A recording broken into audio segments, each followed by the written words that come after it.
Bonjour, chers étudiants et étudiantes.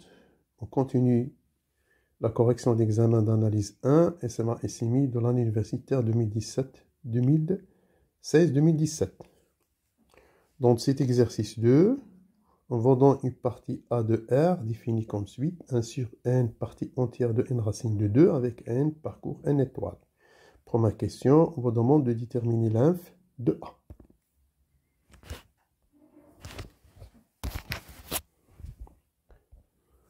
Voilà, déjà, A est différent d'ensemble vide, car 1 appartient à A. En effet, donc pour n égale à 1, j'aurai donc 1 sur 1 fois partie entière de 1 racine de 2 est égal à racine de 2 partie entière qui est égale à 1. Et donc ça appartient à A. 2, on va montrer que A est minoré. On sait que 1 est toujours inférieur à racine de 2 qui est égal à 1 4, à peu près 1 4. Ça implique, en multipliant par n, j'aurai donc n inférieur à n racine de 2. Et ça, c'est quel que soit n supérieur à 1. Et donc, puisque la partie entière est en fonction croissante, donc là, j'aurai donc la partie entière de n inférieur ou égal à la partie entière de n racine de 2. Et puisque n c'est un entier, dans n, donc j'aurai la partie entière, c'est n inférieur à la partie entière racine de 2. En subdivisant, en divisant par n, on aurait 1 inférieur à 1 sur n, n racine de 2. Donc ça, c'est les éléments de A. Donc on a montré que quel que soit x appartient à A, x est supérieur à 1.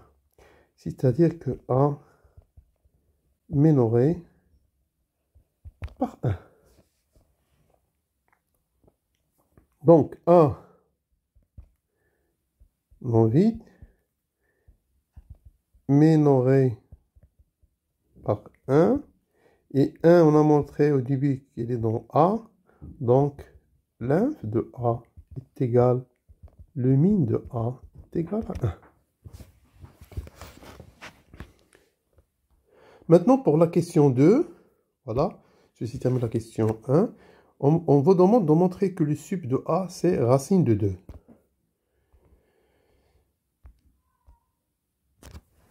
Question 2. Montrons que sup de A égale racine de 2. On a déjà montré que A est différent de l'ensemble vide, car 1 appartient à A. Maintenant, par définition de la partie entière, on aura donc pour n supérieur ou égal à 1, j'aurai n racine de 2 moins 1 inférieur strictement à 1 sur n inférieur à la partie entière de n racine de 2 qui est inférieur ou égal à n racine de 2. Donc ça, c'est la définition de la partie entière. Maintenant, je vais diviser par n. J'aurai donc racine de 2 moins 1 sur n inférieur à 1 sur n partie entière de n racine de 2 inférieur à racine de 2. Bon, pour n supérieur à 1, ça, c'est les éléments de A. Et donc, qu'est-ce qu'on a montré?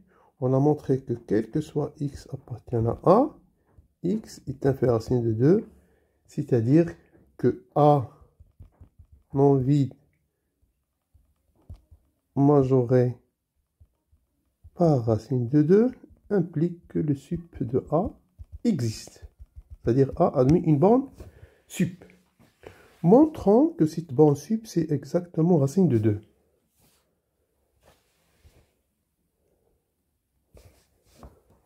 Montrons. D'ailleurs, ce qu'on demande dans l'exercice, sup de A égale racine de 2. Bon, on va utiliser dans un premier temps Archimède. Donc, qu'est-ce qu'il dit Archimède? Que quel que soit epsilon strictement positif, quel que soit x. Dans R, il va exister un élément de n étoile tel que n epsilon supérieur strictement x. Nous, ce x, on va le prendre égal à 1.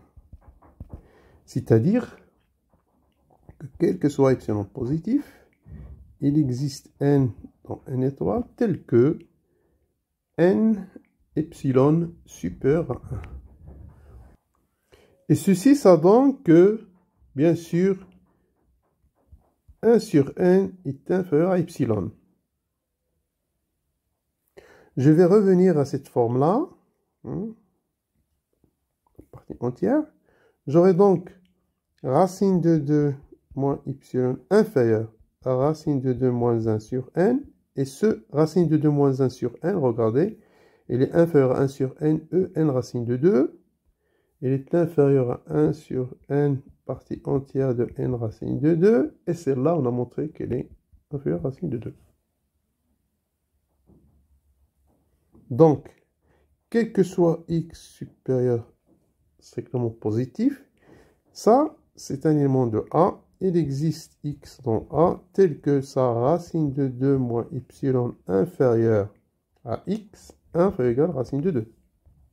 Et ça, c'est la caractérisation de la bande sup, c'est-à-dire que le sup de A égale à racine de 2.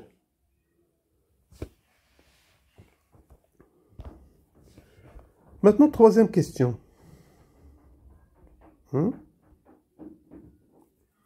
Dans la troisième question, on vous demande de déduire que racine de 2 est une limite d'une suite de nombres rationnels.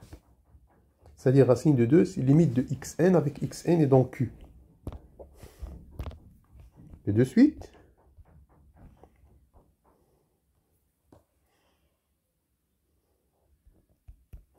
c'est-à-dire on va montrer que racine de 2 égale la limite de xn avec xn et dans q. En fait, on a deux méthodes. Donc la méthode 1,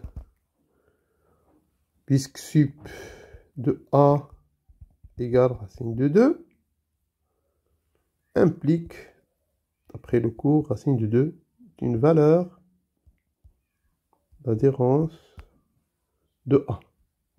Autrement dit, il existe xn une suite en A telle que racine de 2 égale la limite de xn.